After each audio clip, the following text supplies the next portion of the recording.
thinking about okay. So I feel like we're revisiting your van experience and your recent journey, because you can't, and you said this, you can't go through a transition quite like that and not have some deeper learnings, or rather unlearnings.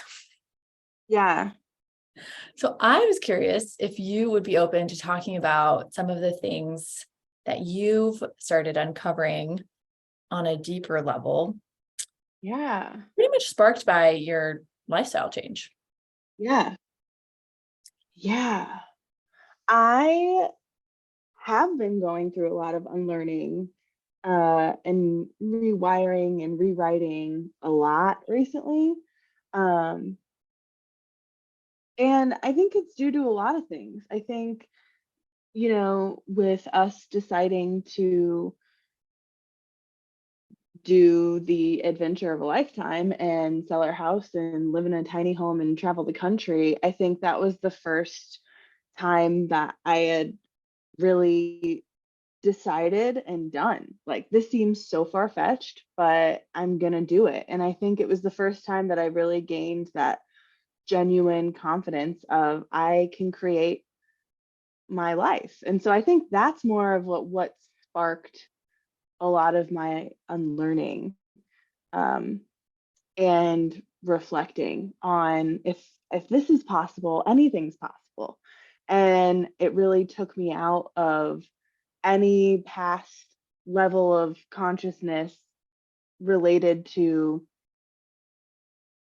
unworthiness or related to being not enough or being a victim of my experiences. I am now the writer. I am now the director. I am now the creator. And I think that's what really kind of sparked all the unlearning that has been happening. The modern woman knows how powerful she is and creates her world with passion. She's intentional about how she leads her life, who she supports, and who she brings around her. She's not afraid to dream big. She defines success for herself and pursues what's on her heart. Even when we don't have all the answers. So I love that. Thank you. Yeah. One thing that you shared with me before was how it can feel a little bit lonely going through, not just going, and living in a van and traveling, physically lonely, but when you're going through kind of a deeper level of healing, of unlearning, how things just shift. Yeah. And I'd love if you could describe a little bit more what that's been like and how you have moved through that, because it's not easy. No. Yeah, I think it's super common. And when we have moved through life a certain way for so long, and then we decide to start transforming into a different level of priorities, I think it's very natural to kind of feel that loneliness, because all of a sudden your community, your career, your life, a lot of those things might change because the priorities have changed. And so that's something that I don't know if I just couldn't find many resources, because what's talked about is usually once you've gone through that. And so, well, at least a lot of the content that I was consuming was when you're naturally embedding your boundaries, when you have unlearned people pleasing actions and behaviors, and so it's like, oh wow, that sounds great. Like, and I resonated with that content. But what I felt I was missing was like, wait a minute, aren't I supposed to feel great? Like, isn't this like, I always thought that this was what I was like yearning for, and I thought it would feel good. And although it does, I have realized that that loneliness was rooted in me still honing in on and measuring my progress on external validation. And so I was still hoping that when I set a boundary, that person would be like, "Oh, good job, Bri. Like, you set a boundary." It's like, no, like I think I just subconsciously thought in my head that like connections would naturally be smoother and relationships would get better. And I think that's the goal. Like, I think that is the path that I am on. And also in the beginning, I think it's very common for it to feel uncomfortable. It's very common for it to feel really lonely because what you're doing is you're rewiring your nervous system, you're rewiring your brain, you're telling yourself that instead, what is more important is what you believe, and that's it. And I personally in my life have been taught the opposite Mhm. repeatedly. And so I kind of feel alone in that journey of I know myself best, but now I'm trying to like learn about myself.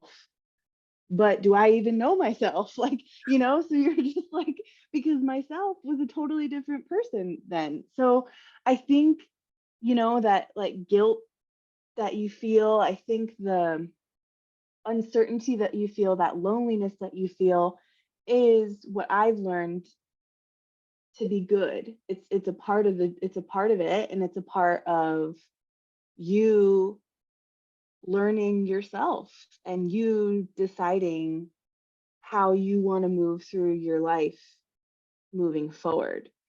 And so yeah, I think unlearning and healing can be very isolating at times, but I think that's also not a bad thing. I think it's forcing myself to take more time with myself and reflect more and really take the time to get to know myself to really process and decide how I want to move forward in action, not based on external validation, even if it is my husband, like even if it is my best friend, like even if it is, you know, people whom I love might not agree. And it is so much easier said than done. But that is something that I am like in the midst of learning that like I am my best asset.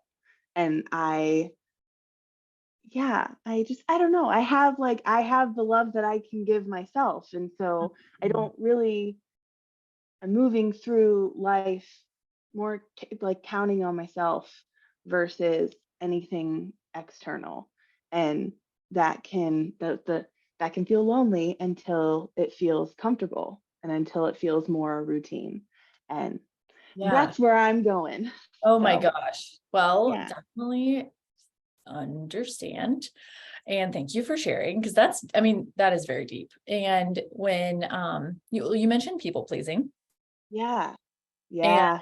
how that has affected you, um, recovering over here. Same, same.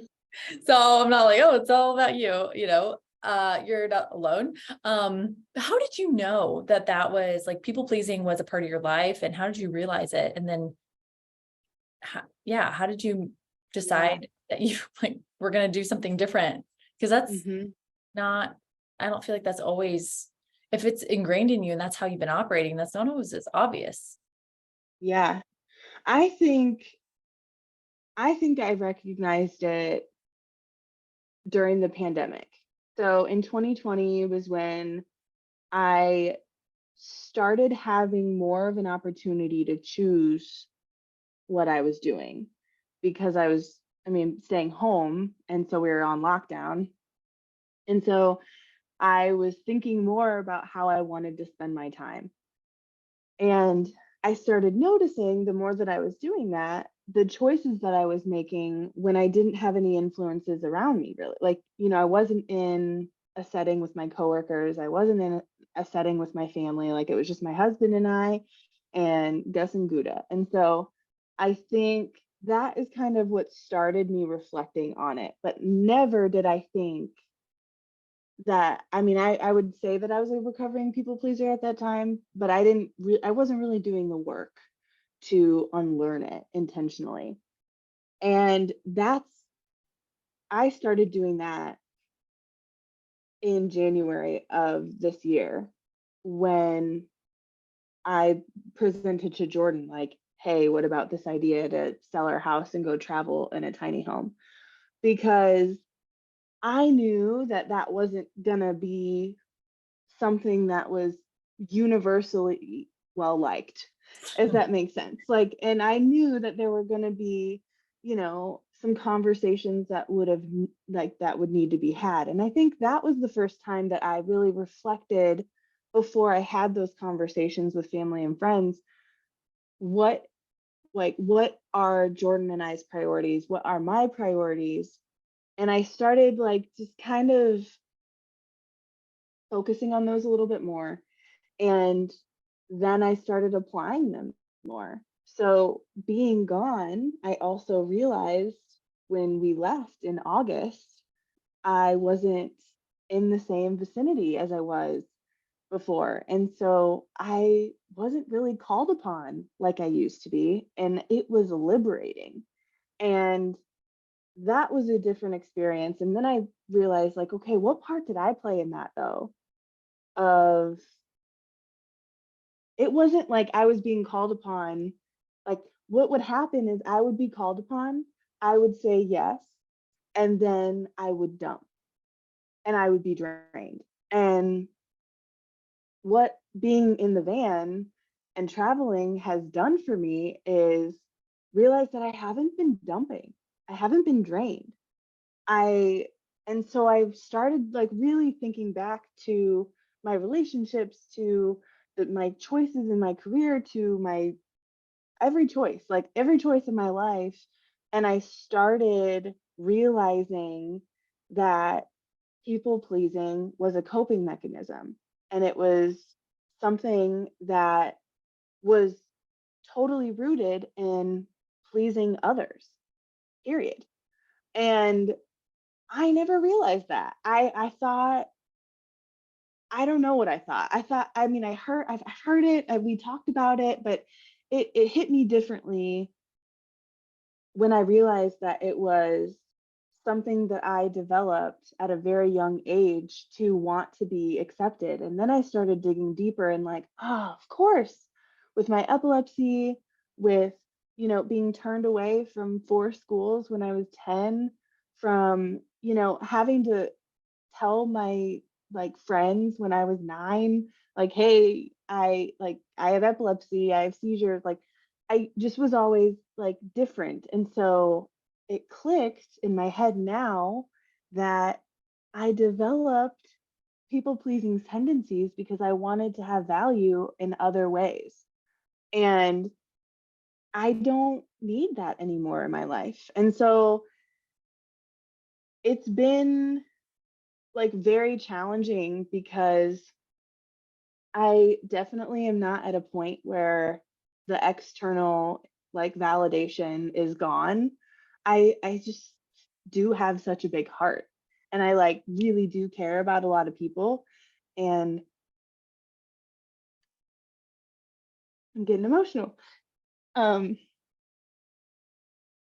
but I think I realized, like, by me unlearning people pleasing action, I am giving the love that my family and friends deserve now. Because before it was selfish. Sorry.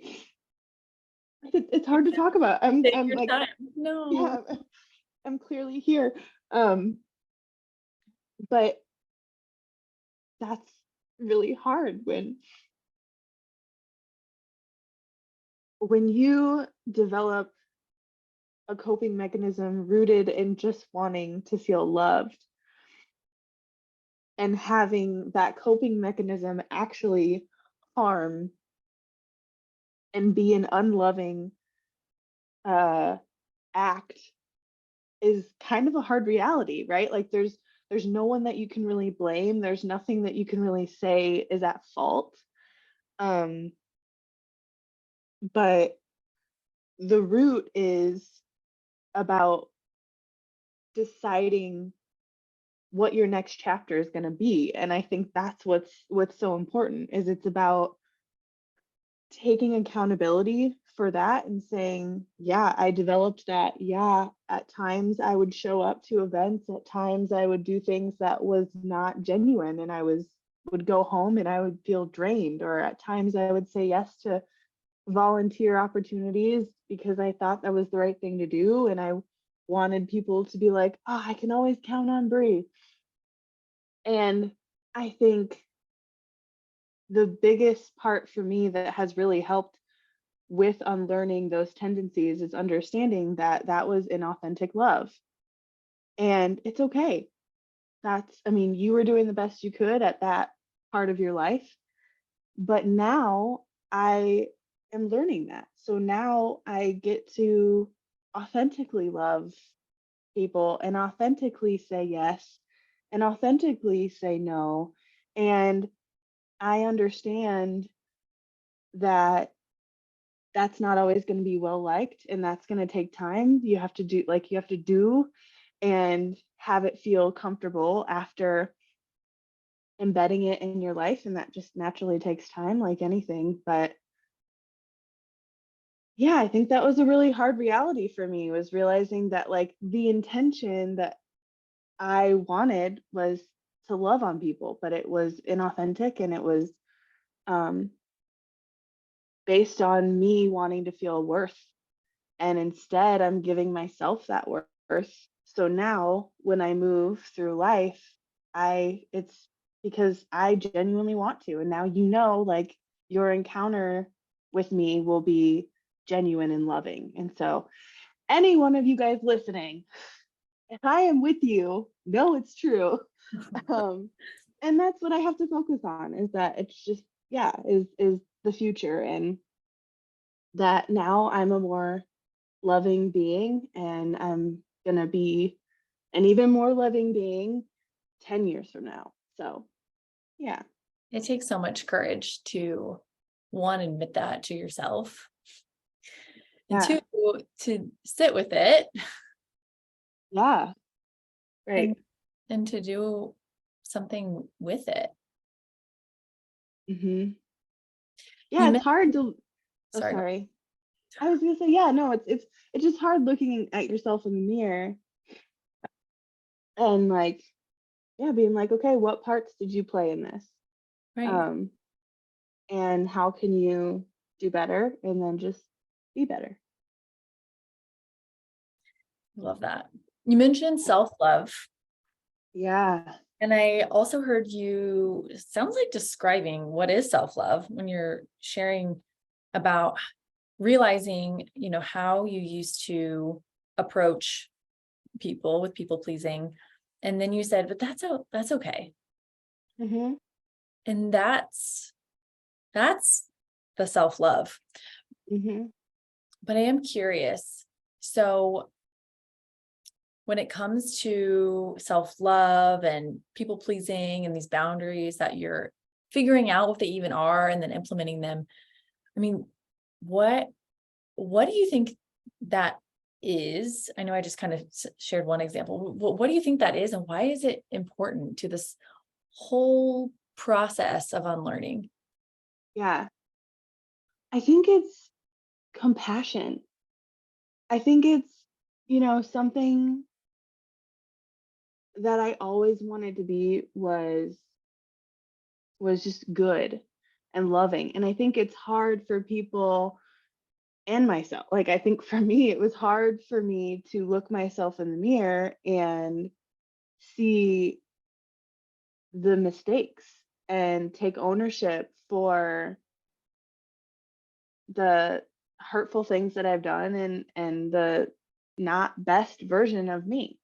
And I think in that moment, and in these multiple moments, especially these last 3 months, I've just realized that I'm human. Like, and instead of And I think that also has gone into me, like I was talking earlier about expectations and unlearning all these expectations. I think it kind of goes into that of I've also lessened the expectations of myself, like that I have to always handle every scenario correctly or at my best, that I have to, you know, say the right thing at the right time and do the right thing. I think not that I am now moving through like whatever, however I do. It's like, no, I still am motivated to do the right thing and be the right thing. But I also know that I am human and I am learning and I'm always going to be learning and I'm always going to be evolving and I'm always going to be changing. And I think it's just a level of compassion and just like having compassion for yourself truly. And when you're able to say, yep, I made that mistake and move forward, it gives that it makes that scenario powerless. Like when you're able to just say like, yes, that was a horrible thing that I'd done, or maybe it's not that horrible and you just hurt someone's feelings but unintentionally. it's Right. it's okay to say I'm sorry, like fully take ownership for that, learn from that person, do better, and just apply that action into your future. And I think that's like true self-love, is like knowing and loving all parts of yourself rather than just the good ones and Mm. the gifts that you have. It's like fully loving yourself even when, yeah, you are not your highest self. And I feel like I've been given a lot of opportunity to choose to love myself and to choose to be compassionate, um, versus beating myself up and telling myself, get your shit together. It's like I'm more just like, okay, how can I learn from this and how can I make this help me be better? That's incredible. And in your definition of self-love that you just shared, it included like leading yourself and Yeah. just taking radical responsibility over every area of your life, of yourself, all the parts. I mean, Yeah. that's whole self-integration if I've ever heard it. And that's, I think, the non-integration, putting some parts of ourselves away is what causes so many people to be sick. I mean, frankly, and be Yeah. just like, I don't know, not centered, not fulfilled, don't love themselves, you know? Yeah. And Yeah. so that, I mean, it's truly inspiring what you've been able to, yeah, come up with while going through this huge shift. Yeah. So you mentioned you didn't find any resources to help you. Yes. So how did you know to do all this? Like what was going through your head? Yeah. I think it was that compassion piece. Like I mean, I'm sure there are resources out there. I'd heard a lot of people who were, a few steps ahead in their healing journey that I had been looking towards talk about, like, get ready, like part of your healing journey is going to be lonely. Um, and I would be like, oh, okay. And so like I knew that the feeling was like I wasn't alone in the feeling.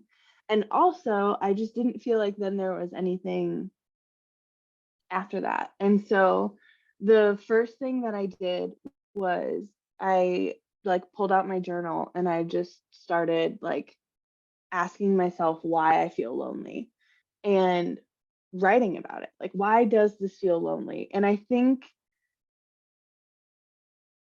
I did that for a multitude of days. And I think why that was so profound was then I was able to read it back and kind of filter through what I was feeling throughout those days periodically and came to realize that it was just unfamiliar. Like it was literally gross that was happening, and it was just uncomfortable to me. Like nothing was, I truly wasn't alone. Like I had Gus with me, I had Guda with me, I had Jordan with me, like, and we've talked like we talked through a lot of things too. Like I'm so grateful to have such a like wonderful partner and best friend to be able to do that with, right? Like I really wasn't processing alone. Like I had him to process with, and so I think by rereading my feelings that I had written down when I was not in it and I had stepped out of it, I went back and read those journal entries. And that's when I feel like it clicked for me, because I was almost able to like self-assess myself. Like I was feeling it, and so I wrote all my feelings down. And then when I came back to it, when I wasn't in the midst of all of the emotions, I was able to clear, like with a more clear head, read back how I was feeling, and then basically coach myself and tell myself like, oh, Bri, like this is lonely because it's uncomfortable and it's okay. And this is actually just giving, like the universe is forcing me to sit down with myself and journal with myself, which I hadn't been doing for a while. So that's like, it's like, it just felt like everything had a purpose. It was like, instead of focusing on this loneliness, is like, "Ah, there are like, why isn't anyone helping me? I bet there are a lot of resources on it. I'm guessing that I just was feeling helpless because of that uncomfortable feeling. And so yeah, so I don't know if that like answers your question, but I think for me it's like I felt like there weren't any resources because I was feeling that like loneliness, but I think it was basically just the universe and myself telling myself like, spend that time with yourself then. Like if you feel lonely, like really reflect on what actually loneliness is, and if it's even a bad thing, and why you're feeling that way. It's And so I was incredible. like, That's yeah, incredible. The fact like that you, having, like, you let yourself sit in loneliness, that's inspiring yeah, itself, because I have definitely in the past, through my healing, not sat so long in the loneliness. And I think that prolongs it, and doing other things like anything else. Shopping, yeah, I mean, I don't know, going to find somebody yeah, to hang out with, not being lonely. So, it's like the fact that you sat in loneliness and then came out the like of the other side with like a greater level of awareness and healing is very profound. yeah, yeah, yeah. It felt like I was like having a conversation with myself. Like, yeah, which was really cool. Right. It's so cool because knowing what I know now, back then, this for me is like, I've done it since then, but I'm talking about like 4 years ago. I'm like, Yeah, I would just ignore it, escape right. it some other way. Yes. Nothing that's wrong or bad. I still have my fair share of escape shopping, but I'm aware that I'm doing it. You know what I mean? Right. And Hey, so there you go. you Yeah. have like, you're sitting in this like beautiful place, probably you have like wilderness all around you, or you're in some cool city that you've never explored before. And instead of just going on a walk, which is healing in and of itself, but doing anything else, you sat and you journaled and you moved through it. Like, what compelled you to sit through it?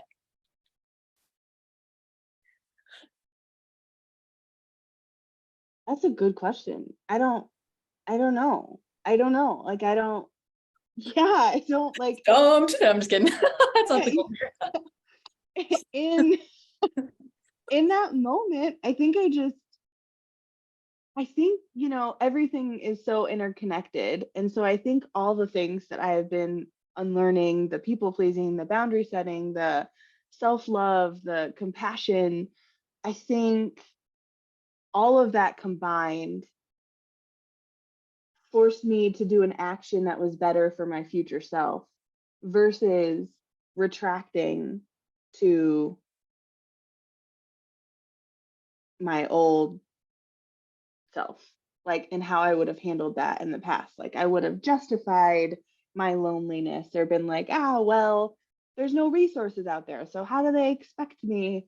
Like, I feel like that's what I would do, is I would have found a reason to justify and like confirm my bias on that topic. And so I think all of it combined, the theme and the root in where I'm at in life right now is just taking that accountability and that action and basically bringing it to me fully, like fully saying, what role do I have? Like, what can I control? What role do I play in this?